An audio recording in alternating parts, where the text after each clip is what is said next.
Picture this.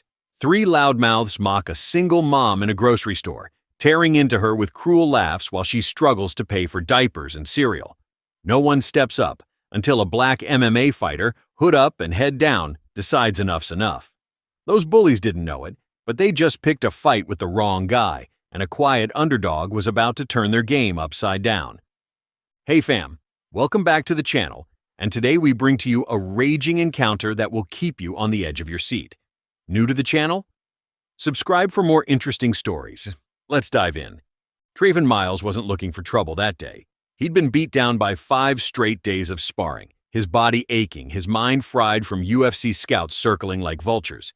His coach's words echoed, "One slip, Trey, and you're back to scrapping in dive bars."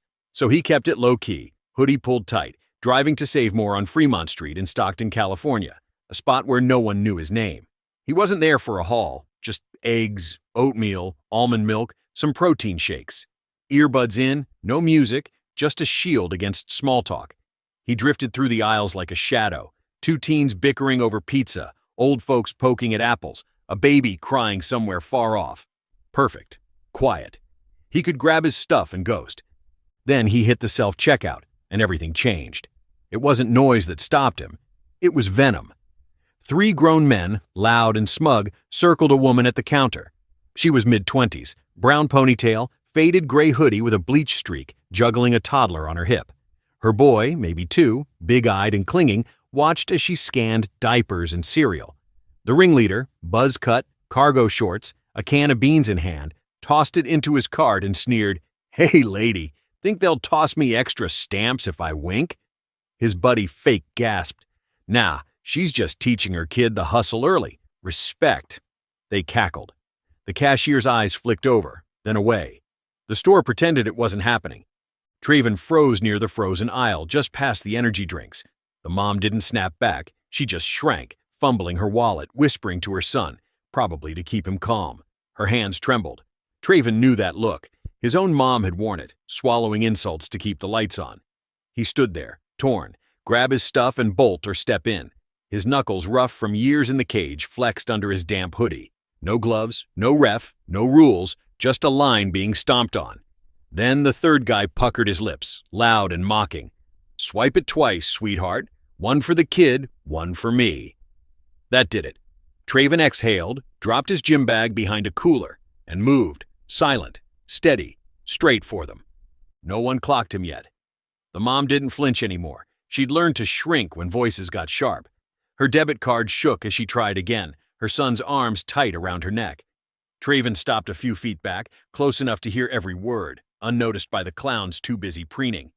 Buzzcut leaned into her cart, jabbing a loaf of bread. "Organic, huh? Guess the government's got taste." Traven's voice cut through, low and firm. "Back up." They turned, expecting some nobody. Not Traven Miles. Hood up, arms loose, eyes locked like a predator who didn't need to growl. Cargo Shorts smirked. "You talking to us?" "I said back up," Traven repeated. "Let her pay in peace." The mom glanced up, startled, unsure if this was real. The second guy scoffed, "Mind your business, bro." Traven stepped closer, still calm. "My business is watching 3 punks harass a mom buying food for her kid. So yeah, it's mine now." Silence hit hard. The third guy shifted, muttering, "He's just flexing, let's go." But Cargo Shorts couldn't let it slide. Pride's a hell of a drug. He puffed up, stepped in. "I don't know who you think you are, gym rat, but we ain't scared." Traven didn't blink. "Good. I'm not here to scare you. I'm here to stop you." The store went dead quiet. Teens by the candy aisle gawked. One whipped out his phone. An older couple paused mid-scan. Cargo Shorts saw the recording, felt the heat, and doubled down, shoving Traven square in the chest. Clumsy, sloppy, pure ego. Traven didn't budge. He'd taken worse from pros. For a beat, he just stared at the guy's hands, then moved. Fast, clean. His hand shot up, grabbed the wrist, twisted, and dropped Cargo Shorts to one knee with a flick of his shoulder. The guy grunted, pain but no damage. Traven leaned in, voice a razor. "I could end this in 3 seconds, but I'm not here for that." He let go, stepped back. "Leave, all 3 of you." The others grabbed their buddy, dragging him off, cursing under their breath. Phones stayed up, whispers buzzing. Dude folded him like nothing. Traven ignored it, turning to the mom, softer now. "You okay?" She nodded, eyes wet but holding. Her son buried his face in her neck. "Don't thank me," he said. "Just pay. Go home safe." But this wasn't over. Not by a long shot. The crowd hummed, 5 phones rolling, voices narrating like it was live TV. "I got it all," one guy bragged. Traven didn't care. He watched her. Alyssa, he'd learn, still dazed, hands hovering over the scanner. The cashier piped up. "It's okay, hun. Go ahead. No one's bothering you now." Alyssa swiped her EBT card. Beep, approved. Her son clung tighter as she fumbled the groceries. A cereal box slipped, spilling flakes. She winced. Traven crouched, picked it up, no fuss, just doing it. An older woman nearby gasped, not at the mess, but at his words. "You don't owe anyone an explanation for surviving." Alyssa's glassy eyes met his. "It's hard when they treat you like you're stealing just for feeding your kid."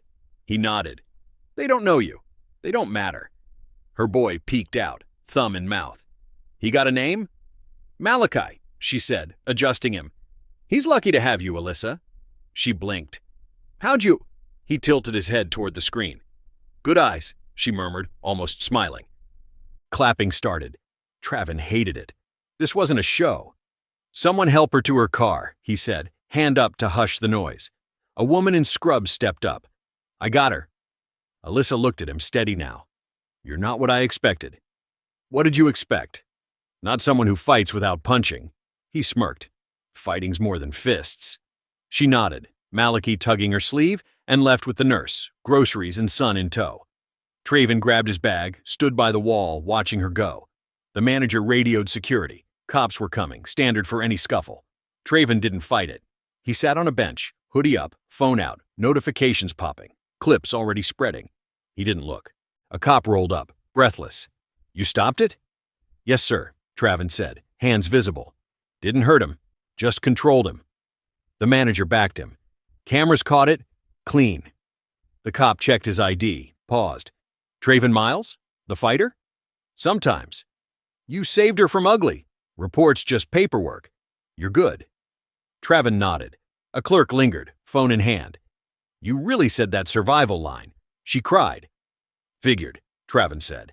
That line, "You don't owe anyone an explanation for surviving," was exploding online, paired with stories of struggle. He didn't chase it. Later, in the lot, a rusty sedan pulled up. Alyssa, Malachi asleep, the nurse driving. She waved him over. "He's out. Always is after crying." "Looks peaceful," Traven said. "I didn't expect help," she admitted. "You shouldn't have to." Her voice dropped. "I felt small, like I didn't belong." "You belonged more than them." She exhaled, freer. "People like you. You don't know what it means." "I didn't do much," he said. "Just saw you." She nodded.